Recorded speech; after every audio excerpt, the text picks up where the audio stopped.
Oh, c'est un peu bon, n'est-ce pas? Ouais, OK, je vais corriger ça pour les prochains. Alors, Romains 12, 1 à 2. J'ai réalisé cette semaine en réfléchissant à mon message de dimanche dernier que j'ai pris une bouchée qui était grande comme ça et je n'étais pas parfaitement préparé. Alors, cette semaine, c'est seulement que deux versets qui sont importants dans la parole. Ce sont deux versets de transition entre la théorie ou la doctrine des 11 premiers chapitres de l'Épître aux Romains et puis les quelques chapitres d'application qui suivent. Alors, nous allons tout de suite les lire, ces deux versets. Je vous exhorte donc, frères, par les compassions de Dieu, à offrir vos corps comme un sacrifice vivant, saint, agréable à Dieu, ce qui sera de votre part un culte raisonnable. Ne vous conformez pas au siècle présent, mais soyez transformés par le renouvellement de l'intelligence, afin que vous discerniez quelle est la volonté de Dieu, ce qui est bon, agréable et parfait. Alors, si je pouvais résumer en une seule phrase, ce qui est important, contenu, tout est important, mais le plus important du message de ce matin, c'est que l'engagement sacrificiel et complet d'une personne envers le Seigneur est la seule réponse sensée d'un disciple à la multiplicité des grâces reçues de Dieu. Alors, j'ai mis ici une petite image, vous savez, vous avez sûrement déjà compris ce qu'elle représente. C'est le bon samaritain. Le bon samaritain s'était engagé à aimer Dieu et aimer son prochain. Et puis, il l'a démontré en prenant soin d'un homme qui avait été laissé pour compte, qui avait été délaissé par d'autres personnes religieuses qui sont passées à ses côtés dans l'histoire que Jésus a racontée.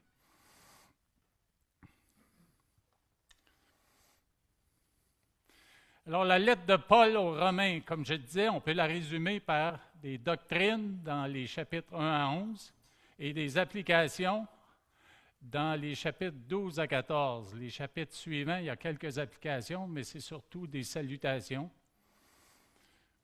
Alors, Romains 11, à la fin de la section de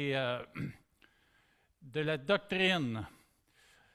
Paul s'émerveille de la hauteur, la largeur, la profondeur de la science de Dieu. Il est perdu dans l'élévation de ses réflexions sur l'infinitude de Dieu.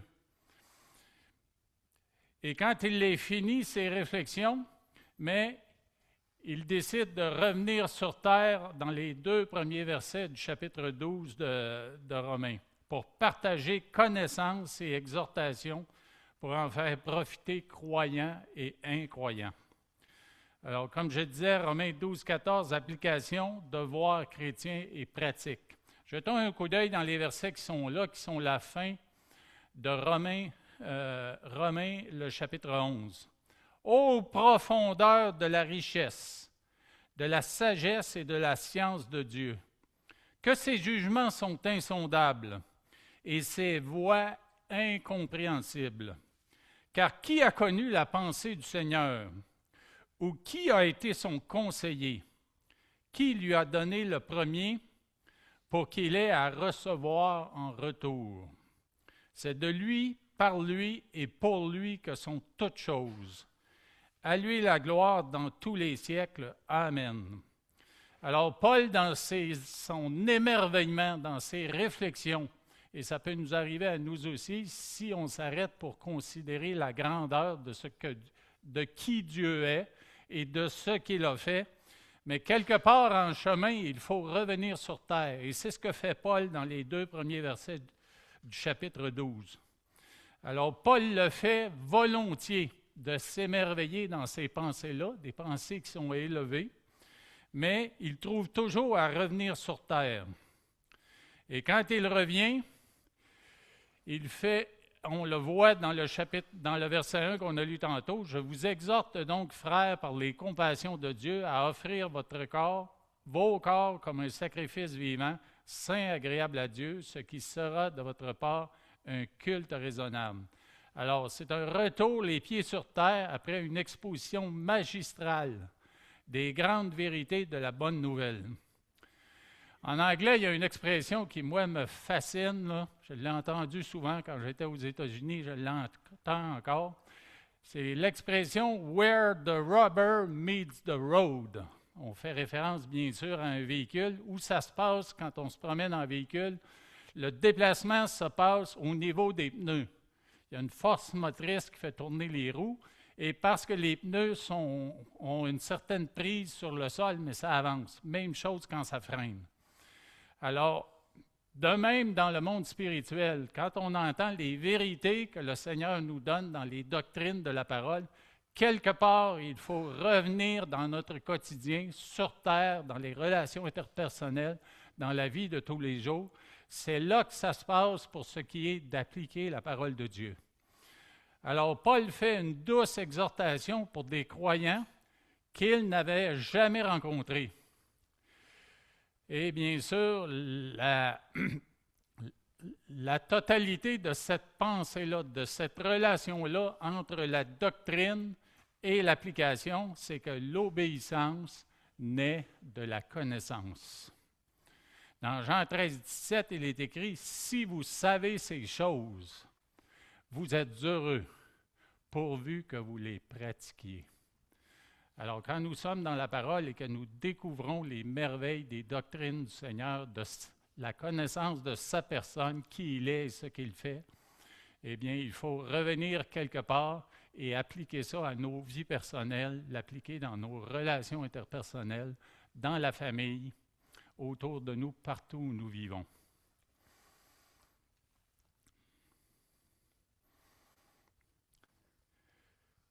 Alors oui, l'exhortation ici, il l'écrit dans une lettre qui était destinée à l'Église de Rome, mais c'est certain qu'aujourd'hui, cette exhortation-là, elle s'applique à nous, elle s'est appliquée à tous les croyants qui avaient à cœur de la mettre en pratique dans leur vie.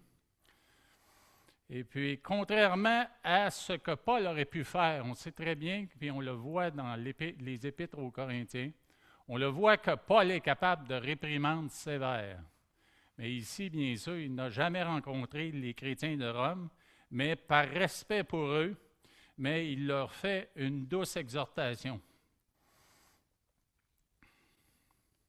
Et cette exhortation-là, non seulement ces 2 versets, mais tout ce qui vient à la suite en détail pour ce qui est des applications dans nos vies, mais c'est un des plus beaux résumés des devoirs du chrétien que l'on puisse trouver dans les Écritures. Alors oui, je disais tantôt que la structure des lettres pauliniennes de Paul implique qu'il est important et nécessaire de connaître, de savoir pourquoi et comment on doit se comporter en tant que croyant. Paul est convaincu que la connaissance ferme des vérités divines sont la source des transformations et des changements permanents de la vie d'une personne. On sait très bien que si cette connaissance-là, on l'oublie, ou si cette connaissance-là, on l'a seulement que superficielle, bien, on ne pourra pas l'appliquer dans nos vies de manière ferme et l'appliquer de manière permanente. C'est ce qu'on voit dans la parabole des terrains ou la parabole du semeur, et que la semence tombe dans un sol qui n'est pas très fertile. Elle peut pousser un certain temps, puis après ça, elle meurt. Alors oui, le péché est le résultat du fait que nous oublions. Et notre mémoire, c'est une capacité qui est là dans notre esprit, mais qui doit être entretenue et qui doit être pratiquée, utilisée. On le voit aussi dans l'éducation des enfants. Il est nécessaire de bien leur expliquer premièrement, afin qu'ils comprennent. Et puis après ça, tous les parents qui sont ici dans la salle pourraient dire « Oui, mais il faut répéter. » Combien de fois est-ce qu'il faut répéter? Nos parents nous répétaient, puis on est passé à côté plusieurs fois. Même chose pour les enfants, encore plus aujourd'hui, avec toutes les influences qu'il y a là autour d'eux. Dans le psaume 119, 11, un verset qui est apprécié et connu de tous, « Je serre ta parole dans mon cœur afin de ne pas pécher contre toi. » Bien sûr, serrer la parole, ça veut dire la comprendre, ça veut dire même la mémoriser, surtout la mémoriser, même si en avançant en âge, c'est plus difficile, mais s'appliquer à le faire. Mais éventuellement, le Seigneur honore ces efforts-là qu'on fait pour cacher la parole dans nos cœurs. Alors, rappelons-nous la structure de la lettre aux Romains. 1 à 11, ce que tu as reçu, ce que tu sais de Dieu, ce que tu as reçu de cette connaissance-là. Et 12 à 15, ce que tu es appelé à donner, ce que tu es appelé à semer à ton tour. Ce que Dieu a fait et ce que toi tu dois faire. Alors, pourquoi nous sommes sauvés? Dans Romains 12, 1, nous sommes sauvés, bien sûr, et puis nous allons mettre l'accent sur ce point-ci, sur la section par les compassions de Dieu, mais nous sommes sauvés afin de témoigner en offrant nos corps comme un sacrifice vivant. Alors, bien sûr, dans les compassions de Dieu, le mot compassion, sa définition, c'est bien sûr un sentiment qui rend sensible aux souffrances d'autrui. Mais il y a une combinaison dans la parole, on entend souvent, nous les chrétiens, dans nos conversations, et on lit dans la parole les mots grâce, les mots compassion, le mot compassion, et le mot miséricorde. J'ai essayé d'expliquer à ma mère qui a 92 ans la différence entre compassion et miséricorde, et ça lui a pris un certain temps à saisir. Et de temps à autre, quand je reviens étudier la parole avec elle, je lui pose la question, qu'est-ce que ça veut dire compassion et qu'est-ce que ça veut dire miséricorde? Et maintenant, elle le sait, elle s'en rappelle. Alors, grâce, c'est une faveur non méritée. La miséricorde, bien sûr, c'est de ne pas recevoir ce qu'on mériterait de recevoir. Et bien sûr, on parle dans le cadre biblique, on parle d'un jugement et d'une condamnation parce que nous sommes des pécheurs. Nous méritions d'être jugés et condamnés, mais par la grâce de Dieu venue en Jésus-Christ, mais cette condamnation-là, elle n'existe plus. Et bien sûr, la compassion, c'est ce que je reçois sans le mériter. C'est, comme je disais, un sentiment qui rend sensible aux souffrances d'autrui. Elle porte à donner ce qui n'est pas mérité. Et puis, c'est ce que nous voyons dans les premiers chapitres de Romains, les 11 premiers chapitres. Un prédicateur a fait la liste, et je l'ai copiée, de toutes ces choses qui sont là. Et je pense que ça vaut la peine de les voir. Je ne sais pas si c'est trop petit à l'écran, là, mais rapidement, je passe dans la liste. Je ne voulais pas seulement que lister les termes, mais je voulais aussi appuyer par quelques versets. Vous allez voir, là, il y a quelques versets sur certains points. L'amour. Dans Romains 5,5, « Or l'espérance ne trompe point, parce que l'amour de Dieu est répandu dans nos cœurs par le Saint-Esprit qui nous a été donné. » Dieu aurait pu ne pas le faire, mais il l'a fait. Il a répandu son amour dans nos cœurs. Et dans chapitre 8, verset 38, « Car j'ai l'assurance que ni la mort, ni la vie, ni les anges, ni les dominations, ni les choses présentes, ni les choses à venir, 39, ni les puissances, ni la hauteur, ni la profondeur, ni aucune autre créature ne pourra nous séparer de l'amour de Dieu. » Cet amour-là, il est là, Dieu nous l'a donné et il est là pour rester. Bien sûr, le Saint-Esprit, on en a parlé ce matin, on en a parlé la semaine passée. Or, l'espérance ne trompe point parce que l'amour de Dieu est répandu dans nos cœurs par le Saint-Esprit qui nous a été donné. Moi, ça m'émerveille de savoir que le Saint-Esprit de Dieu vit en moi. Dans le verset 9, « Pour vous, vous ne vivez pas selon la chair, mais selon l'Esprit. » L'encouragement que nous avons reçu la semaine passée, c'est du moins l'Esprit de Dieu habite en vous. Et dans le verset 11, « Et si l'Esprit de celui qui a ressuscité Jésus d'entre les morts habite en vous, celui qui a ressuscité Christ d'entre les morts rendra aussi la vie à vos corps mortels par son Saint-Esprit qui habite en vous. » Verset 14 toujours du chapitre 8, « Car tous ceux qui sont conduits par l'Esprit sont fils de Dieu. » Alors, il nous conduit et nous avons intérêt à le laisser conduire. Souvent, nous voulons prendre le volant, mais lui, Il sait où on devrait aller et pourquoi on devrait y aller. Alors, laissons-le décider et soyons attentifs à ses murmures. L'Esprit lui-même rend témoignage à notre esprit que nous sommes enfants de Dieu. Et l'Esprit nous aide, mais l'Esprit lui-même intercède par des soupirs inexprimables dans la prière, bien sûr. Alors, il y a la grâce, vous avez les références, les différents chapitres, c'est grâce, par-dessus grâce, par-dessus grâce et par-dessus grâce. Il y a la paix 12 fois dans toute la lettre et la foi 20 fois. 20 fois dans 11 chapitres. L'encouragement, dans le chapitre 1, le verset 12, ou plutôt afin que nous soyons encouragés ensemble au milieu de vous par la foi qui nous est commune à vous et à moi. La puissance, car je n'ai point honte de l'Évangile, c'est une puissance de Dieu pour le salut de quiconque croit, du juif premièrement, puis du grec. C'est ce que Jésus avait annoncé à ses disciples avant même qu'il monte au ciel. Vous recevrez une puissance et vous serez mes témoins. L'espérance, dans 5.2, et nous nous glorifions dans l'espérance de la gloire de Dieu. Verset 24, du chapitre 8, car c'est en espérance que nous sommes sauvés.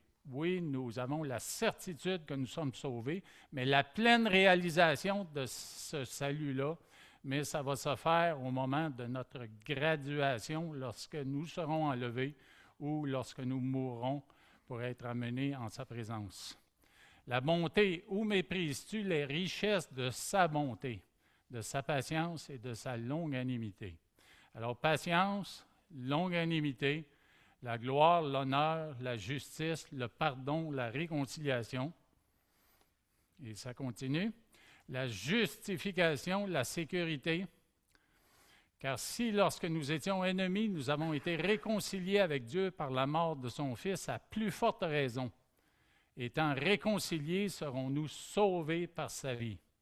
La vie éternelle, afin que, comme le péché a régné par la mort, ainsi la grâce régna par la justice pour la vie éternelle par Jésus-Christ notre Seigneur. La liberté, la résurrection, l'adoption, l'intercession. Alors, c'est toute une liste. Est-ce que nous pouvons nous donner l'équivalent de toutes ces compassions gracieusement accordées? Absolument pas. D'ailleurs, Dieu ne désire aucunement être remboursé. Ces choses-là sont gratuites. Il nous les a données dans sa grâce à cause de l'œuvre de Jésus-Christ. Ce sont des faveurs non méritées et il nous les donne afin que nous comprenions l'immensité de son amour et afin que nous entrions dans sa volonté, motivés par la gratitude. Alors, si nous sommes pour offrir nos corps et tout le reste au Seigneur, bien, une grande source de cette motivation, c'est la gratitude. Vous savez que c'est une chose qui, dans nos familles, est un petit peu difficile, je ne dirais pas difficile à enseigner, mais difficile à maintenir. À maintenir, je sais que moi-même, je suis coupable de ne pas l'avoir assez démontré avec nos enfants et même assez démontré avec mon épouse. Mais c'est quelque chose qu'on doit pratiquer. Puis c'est une bonne chose de le pratiquer avec le Seigneur, toujours en le remerciant de qui il est et ce qu'il nous a montré, ce qu'il fait, ce qu'il a fait et ce qu'il fera. Alors, entrons dans sa volonté en continuant l'offrande que nous avons commencé à lui faire de nous-mêmes. Et bien sûr, on parle ici de sacrifice vivant. Dans la 3e partie du verset, Paul invite ses lecteurs à faire suite aux bénédictions de compassion que les disciples ont reçues. Il invite ses lecteurs à réagir à ce qu'ils ont reçu gracieusement. Alors, tout ce langage qui est exprimé ici dans ce verset pour ce qui est du sacrifice vivant, offrir nos corps, eh bien, c'est un langage de l'Ancien Testament. Et quand nous regardons là à ce système de sacrifice, mais une personne amenait un animal au lieu du sacrifice, les prêtres sacrificateurs tuaient l'animal et l'offraient sur l'autel des sacrifices selon les règles données par Dieu. Dieu a même donné à son peuple une liste des animaux acceptables pour ses sacrifices. Dieu a mis fin à ce système. Il ne désire plus qu'on lui offre des animaux. Les sacrifices morts ne sont plus acceptables. Quel genre de sacrifice désire-t-il? Des sacrifices vivants maintenant. Plus de sacrifices d'animaux morts, mais des sacrifices vivants. Des sacrifices d'hommes et de femmes de Dieu qui le servent. Dans l'Ancien Testament, l'acte considéré essentiel de la vie religieuse d'un Juif était la présentation d'un sacrifice d'un animal comme démonstration de sa foi.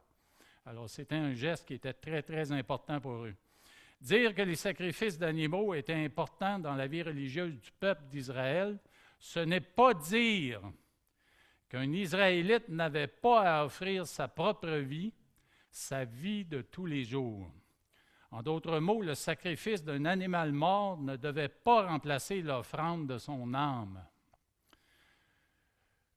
l'offrande de sa personne. L'animal mort était le symbole extérieur d'un cœur consacré à Dieu. Vous savez que quand on fait un baptême ici, là, ce n'est pas le baptême qui donne le salut, mais le baptême est un symbole de ce qui s'est produit comme transformation dans le cœur d'une personne qui a donné sa vie à Dieu.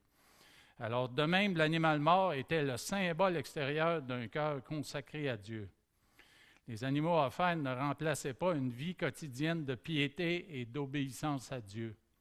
Les sacrifices d'animaux étaient un symbole représentant le sacrifice quotidien de sa propre vie au service de Dieu. Alors, nous voyons un petit peu ça qui est exprimé là, dans les versets qui sont à l'écran. Le premier, bien sûr, est une réprimande de Samuel à l'égard du roi Saül, qui a désobéi à Dieu en faisant lui-même des sacrifices et en prenant sur lui-même de faire des choses sans consulter Dieu.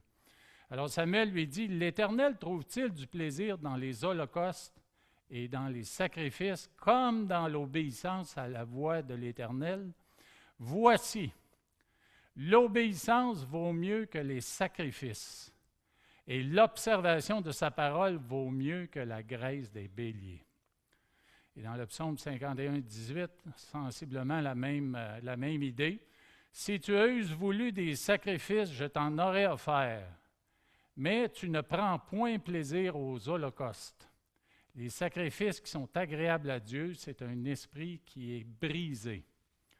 Ô Dieu, tu ne dédaignes pas un cœur brisé et contrit. Et dans le psaume 141, que ma prière soit devant ta face comme l'encens qui était offert sur l'autel, qui était offert dans le temple ou dans le tabernacle, lorsqu'il y a eu cette grande expédition dans le désert pour aller en Canaan. Alors, que ma prière soit devant ta face comme l'encens et l'élévation de mes mains comme l'offrande du soir.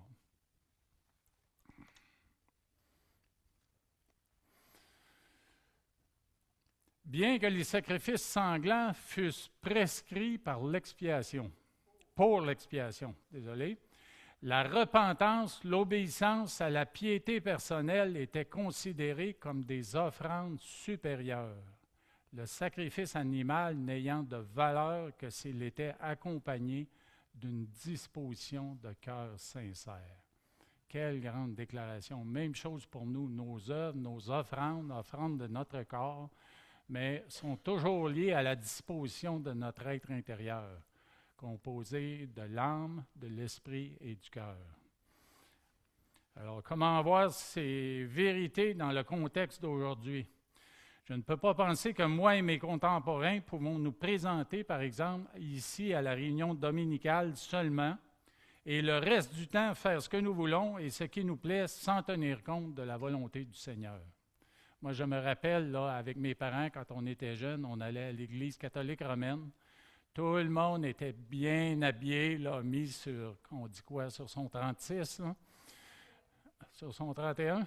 36, c'est un peu mieux, c'est encore un peu mieux. Sur son 31, d'accord? Alors, Trois-Rivières, c'était 36. Alors oui, c'était comme ça, mais aussitôt qu'on sortait sur le perron de l'église, là, j'entendais des conversations là, qui vraiment me dépassaient, là. Ça ne correspondait pas du tout à ce qu'on avait entendu à l'intérieur et ce à quoi on avait été encouragé. Alors, comme nous exhorte l'apôtre Paul dans la dernière partie du verset 1, il est impératif dans la nouvelle alliance d'offrir son corps comme un sacrifice vivant, saint et agréable à Dieu. Certains voient le sacrifice vivant comme un sacrifice à répéter continuellement. C'est l'impression que nous ressentons quand les enfants naissent, par exemple, ou que la vie est constamment remplie de difficiles défis. Imaginez quand les enfants arrivent et qu'ils arrivent là, plusieurs à la fois. Eh bien, on est tellement dépassé par toute la situation. Puis je crois qu'il y a des grands-parents ici dans la salle qui connaissent ce que c'est, là. Eh bien, on est tellement dépassé par ça qu'en se levant le matin, là, c'est comme Seigneur, je t'offre encore mon corps en sacrifice pour toute la pression. Puis même au milieu de la nuit, ah Seigneur, il faut encore que je t'offre mon corps en sacrifice. Alors, pourtant, ce n'est pas ce que le temps du verbe dans le verset suggère. Dans Romains 12.1, l'expression « offrez vos corps » n'est pas un temps continu, présent, progressif en grec, mais utilise l'impératif aoriste.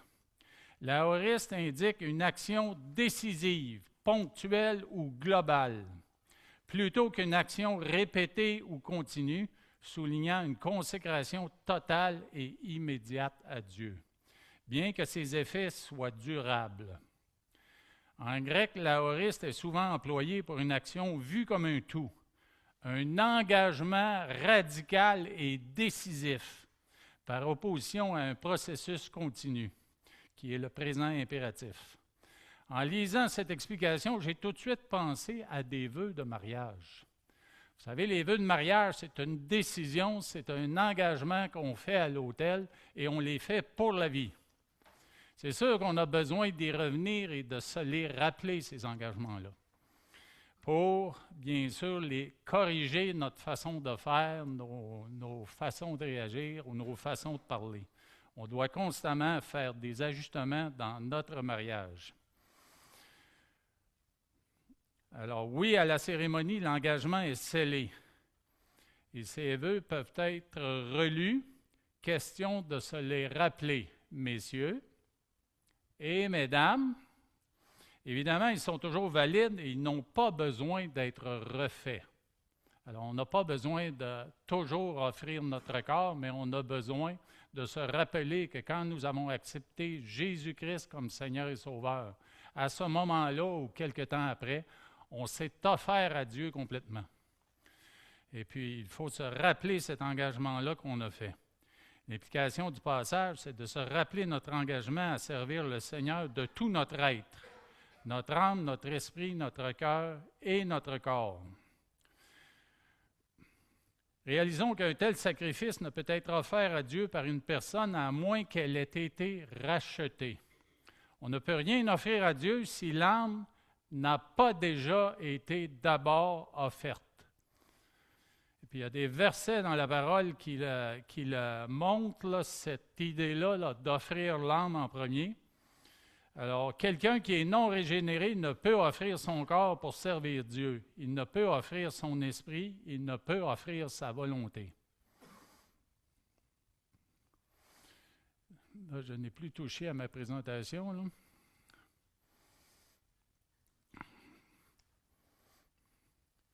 Alors, dans 1 Corinthiens 2,14, il est écrit « Mais l'homme animal ne reçoit pas les choses de l'Esprit de Dieu, car elles sont une folie pour lui. Il ne peut les connaître parce que c'est spirituellement qu'on en juge. » Alors, tant que nous ne sommes pas venus à la réalisation que le Seigneur n'a pas ouvert notre esprit sur ces réalités, sur ces vérités, c'est difficile pour nous de faire un tel sacrifice et d'offrir nos corps. Ni le Saint-Esprit, ni les Écritures n'appelleront une personne non régénérée à faire une action suprême de consécration à Dieu. L'offrande complète de sa personne, en d'autres mots, la première offrande qu'un appelé doit offrir à Dieu, c'est son âme.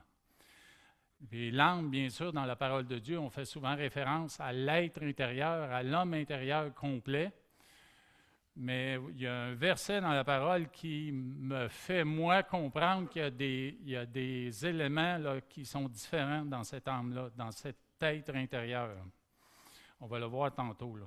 En d'autres mots, la première offrande qu'on doit offrir, c'est l'âme, avant même de considérer offrir son corps en sacrifice. Nous offrons notre âme au Seigneur, reconnaissant notre état de pécheur, pour lui demander de nous pardonner et de nous purifier de tous nos péchés.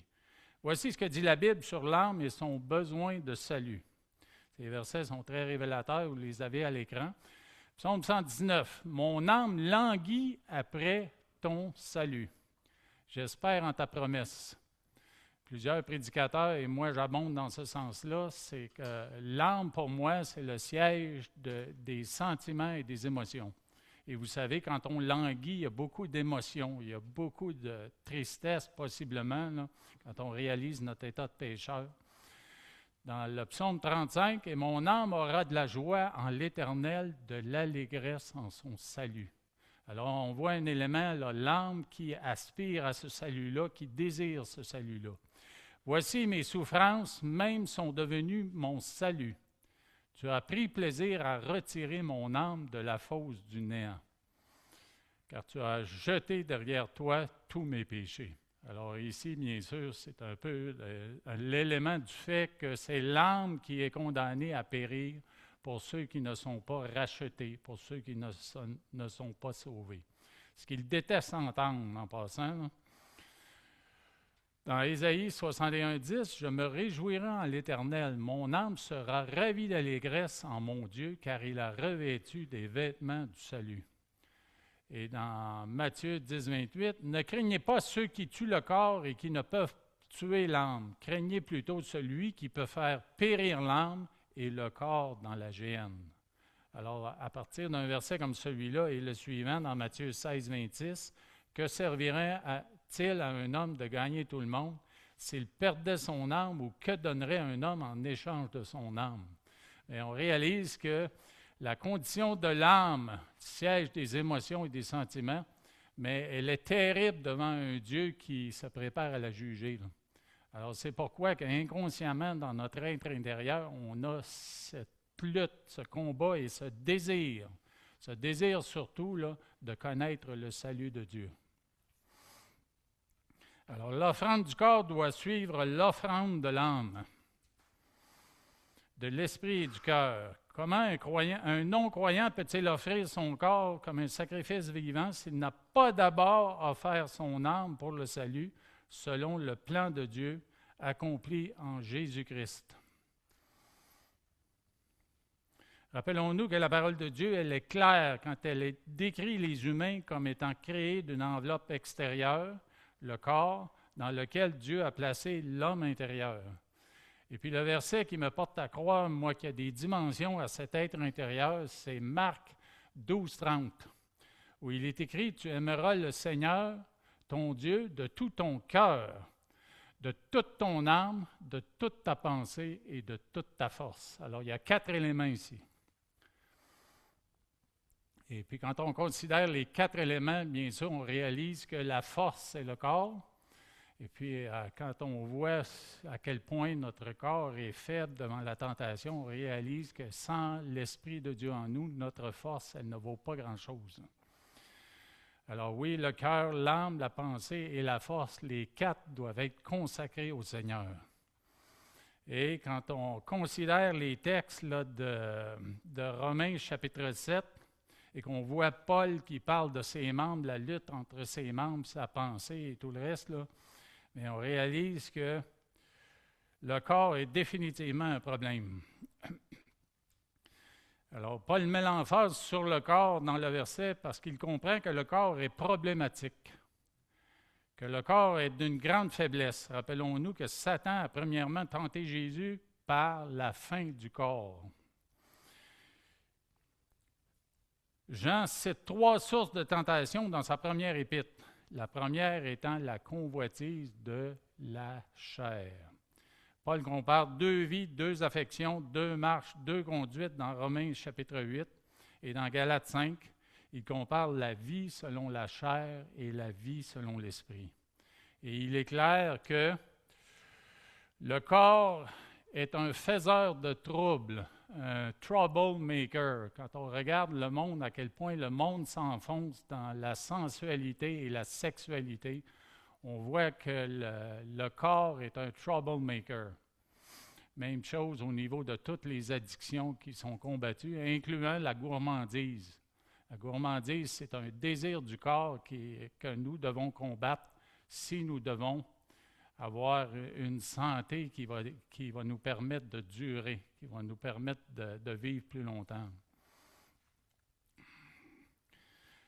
Alors, je comprends que Paul, dans son désir d'exhorter les disciples de Rome et d'ailleurs, insiste sur le fait qu'on doit offrir à Dieu toutes les dimensions de notre être. Il insiste ici sur le corps parce que c'est le maillon faible. Mais comme il a été dit auparavant, si l'offrande du corps a déjà été faite sincèrement, nous n'avons qu'à nous rappeler cet engagement et donner le contrôle à la dimension de notre être intérieur capable maintenant de contrôler le corps. Et quelle est cette dimension? Ici, je retourne à Romains 7, comme je disais tantôt. Ce qui est bon, je le sais, n'habite pas en moi, c'est-à-dire dans ma chair. J'ai la volonté, mais non le pouvoir de faire le bien. Alors, l'esprit, la voilà, la dimension de notre être qui est capable de contrôler notre corps, c'est l'esprit, siège de la pensée, de l'intelligence, de la sagesse. Alors, c'est elle qui peut, ou c'est lui qui peut et doit contrôler le corps. Et bien sûr, ça va être mentionné d'ailleurs dans le verset 2 du chapitre 12. Dans Marc 14, 38, qu'est-ce qu'il est écrit? « Veillez et priez afin que vous ne tombiez pas en tentation. L'esprit est bien disposé, mais la chair est faible. » L'esprit est bien disposé, mais la chair est faible. Vous avez sûrement des occasions dans votre vie où vous aviez une opportunité de faire ce qui est bien, mais votre chair vous a soit retardé ou vous empêché de le faire et vous avez succombé à une tentation de la chair. Moi, il y en a quelques-unes qui me viennent à l'esprit, là. Mais sûrement dans vos vies, vous avez vécu des choses semblables.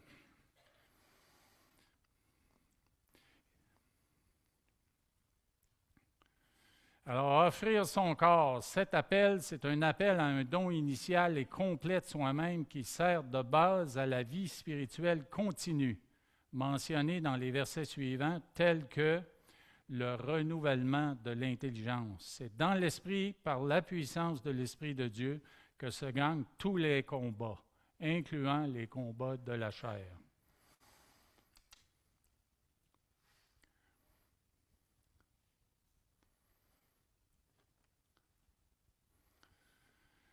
Alors, stratégie pour la soumission du corps, elle nous est donnée dans le verset 2. Et nous sommes encouragés, premièrement, par un encouragement qui est négatif, à ne pas nous conformer au siècle présent. Ne vous laissez pas influencer. Et que veut dire le siècle présent? Eh bien, c'est le système de valeurs, les mentalités, les modes, les habitudes et les principes mondains qui s'opposent à la volonté de Dieu et qui incitent à se rebeller contre Dieu. Bien sûr, il y a toutes sortes de descriptions qui ont été données dans le monde chrétien de ce système du monde ou ce siècle présent. Et on voit que ça empire. Les influences augmentent en intensité et en fréquence, comme ce n'est pas possible. Et bien sûr, on les transmet. Je me rappelle au temps, moi, où il y a bien des années, quand on parlait de publications pour adultes, on ne les voyait que dans des revues, dans un drugstore ou dans une pharmacie ou n'importe où, là. Puis c'était un display qui était là. Il y a eu un moment où on a tout caché ce qui était là. On cachait ça derrière quelque chose, derrière un écran. Mais aujourd'hui, là, c'est partout sur Internet et c'est facile d'accès. Alors, c'est pour ça que les parents là, ont une tâche incroyable pour faire en sorte que les jeunes n'ont pas accès à ça et à toutes les autres mauvaises influences qui vont les entraîner dans le péché. Bien sûr, on peut réfléchir longtemps sur les deux façons de s'opposer à la volonté de Dieu. Premièrement, c'est de faire le contraire de ce que Dieu demande, complètement à l'opposé. Et c'est aussi ignorer ce qu'il demande. Les gens ne connaissent pas la parole de Dieu, ne veulent pas l'entendre, ils ignorent ce que la parole de Dieu dit. Comment pourront-ils obéir à Dieu et avoir une vie spirituelle solide, une vie d'adoration? Quand nos enfants étaient enfants, nous surveillions de près leurs amis. On pouvait se le permettre. Avec nos petits-enfants, maintenant, nous surveillons quoi? Pas les petits amis, mais les écrans. Les écrans. On a une lutte avec quelques-uns de nos petits-enfants, là, où très tôt le matin, là, c'est une lutte pour l'écran. Heureusement, il est petit, on peut lui résister, là, mais c'est un combat de tous les jours. Alors, Paul exhorte les chrétiens à ne pas se conformer à ce moule qui est temporaire, qui est changeant, qui est nuisible et dangereux, mais à se laisser transformer par le renouvellement de l'intelligence, ce qui est l'exhortation positive.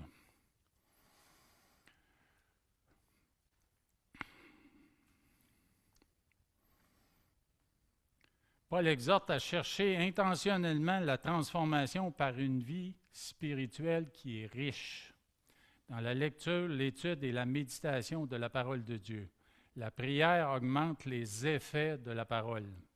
Un esprit bien nourri de la parole a la puissance pour garder le corps soumis à la volonté de Dieu.